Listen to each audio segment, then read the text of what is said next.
शेतकरी कर्जमाफी, शेतकरी राज्यातील शेतकऱ्यांना कर्जमाफी बाबतीमध्ये काय शेतकऱ्यांनी प्रश्न काय सदस्यांनी प्रश्न उपस्थित केले? आपल्या सर्वांना माहिती आहे की आम्हा सामे शेवटी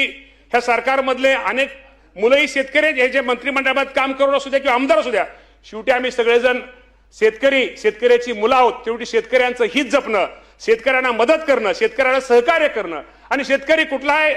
कुठं निसर्गाच्या ह्याच्यावर लहरीपणामुळे किंवा काही अडचणीमुळे शेतकरी अडचण येते, या शेतकऱ्याला कुठेतरी निश्चित प्रकारे एक आधार दिला पाहिजे, या शेतकऱ्याला कुठेतरी मदत केली पाहिजे, सहकार्य केलं पाहिजे. यासाठी या राज्याचे मुख्यमंत्री देवेंद्र फडणवीस साहेब असतील, एकनाथजी शिंदे साहेब असतील, स्वर्गीय मी मुद्दाहून अजितदादांचं नाव का घेतो, दादा त्या मिटिंगला, दादा त्या ह्याला हजर होते आणि काही प्रतिनिधी, शेतकऱ्यांचे प्रतिनिधी, काही शेतकरी नेते पण त्या मिटिंगला हजर होते की या शेतकरी कर्जमाफी बाबतीमध्ये एक चांगल्या प्रकारचा कुठेतरी निर्णय घेतला पाहिजे. यासाठी मुख्यमंत्री आणि दोन्ही उपमुख्यमंत्र्यांनी त्यावेळेस आपल्याला माहिती आहे की प्रवीण परदेशी साहेबांच्या अध्यक्षतेखाली एक कमिटी स्थापन केली आणि ते कमिटीला सांगितलंय, गाईडलाईन दिले, कमिटीला सांगितलंय की साधारणतः आपण एप्रिल महिन्याच्या पहिल्या आठवड्यापर्यंत आम्हाला या कर्जमाफीच्या बाबतीमध्ये शेतकऱ्यांना कर्जमाफी ही कशी दिली पाहिजे, त्यामध्ये निकष काय असलं पाहिजे की जेणेकरून माझ्या महाराष्ट्रातील शेतकऱ्यांना त्याचा कसा फायदा जास्त होईल, हे निकष साधारणतः एप्रिल महिन्याच्या पहिल्या आठवड्यामध्ये त्यांना आम्ही